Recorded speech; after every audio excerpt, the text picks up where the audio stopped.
C'était en 2005. Ce 9 décembre, ces images qui prétendent montrer l'arrestation de Florence Cassez vont être diffusées en boucle. Mais en réalité, son arrestation avait eu lieu un jour plus tôt, en même temps que celle de son ex-compagnon, Israel Vallarta, suspecté d'être à la tête d'une bande criminelle spécialisée dans les enlèvements. Celle qui est devenue pour des millions de Mexicains Florence la Diabolique sera condamnée à 60 ans de détention pour kidnapping.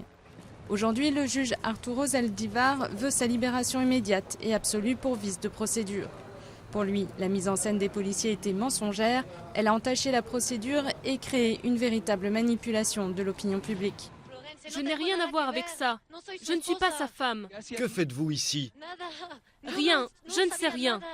Le cas de Florence Cassez révèle une pratique courante au Mexique, organiser des mises en scène ultra médiatisées avant même que les suspects aient eu droit à un procès. La reine de beauté mexicaine Laura Zúñiga est un autre exemple. En 2008, elle a été arrêtée dans un camion transportant des armes. Parmi les hommes avec qui elle est arrêtée, son compagnon présenté comme le chef d'un puissant cartel de trafiquants de drogue. Elle a été libérée 40 jours plus tard, sans aucune charge retenue contre elle. Après le scandale, elle a été privée de certaines de ses couronnes de beauté. J'ai perdu beaucoup confiance en moi. Ça a été très dur de me remettre de ce qui m'est arrivé. Tous les suspects traînés devant les caméras ne sont pas innocents. Cet expert en droit explique comment cette pratique peut influencer l'issue d'un procès.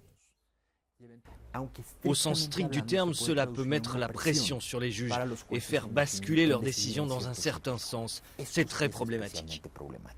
Autre facteur, les Mexicains s'informent presque exclusivement via la télévision. Des scènes qui passent à l'antenne comme celle-ci, montées de toutes pièces par les militaires et qui influencent d'autant plus facilement l'opinion publique. Dès que vous les voyez à la télé, vous pensez qu'ils sont coupables.